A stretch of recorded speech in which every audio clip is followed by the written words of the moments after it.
Car દિવાલો અને ઝાડ પર ચડ્યા ફેન્સ નાસભાગ પહેલા ચિન્નસ્વામી સ્ટેડિયમ બહારના દ્રશ્યો। IPL 2025 ગત દિવસોમાં પૂર્ણ થઈ ગઈ અને રોયલ ચેલેન્જર્સ બેંગલુરુએ આ વખતે સિઝનમાં શાનદાર જીત હાંસલ કરી।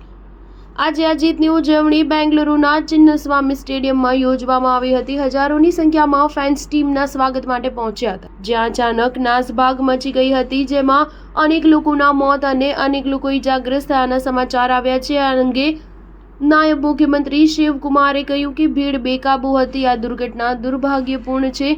ઘટના સ્થળના સામે આવેલા વિડીયોમાં જોઈ શકાય છે કે કઈ રીતે ચિન્નસ્વામી સ્ટેડિયમની બહાર ફેન્સની ભીડ એકઠી થઈ હતી, જેને બેકાબૂ થવાથી વાહનોને પણ નુકસાન થયું હતું। નાસભાગ બાદ કારોને મોટું નુકસાન થયું હતું। RCBના ફેન્સ પોતાની ચેમ્પિયન ટીમની એક ઝલક માટે ઉમટી પડ્યા હતા।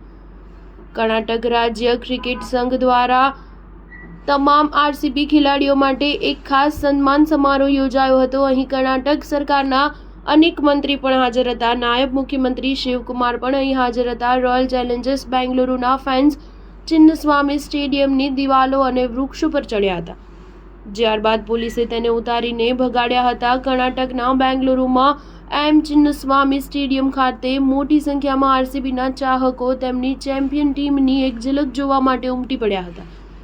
રોયલ ચેલેન્જર્સ બેંગલુરુની IPL 2025ની જીતની ઉજવણી માટે મોટી ભીડ એકઠી થઈ હતી, ત્યારે બેંગલુરુના ચિન્નસ્વામી સ્ટેડિયમની બહાર બાળક બેભાન થઈ ગયું હતું। સ્ટાર ન્યૂઝ 7 હંમેશા સચ્ચાઈની સાથે।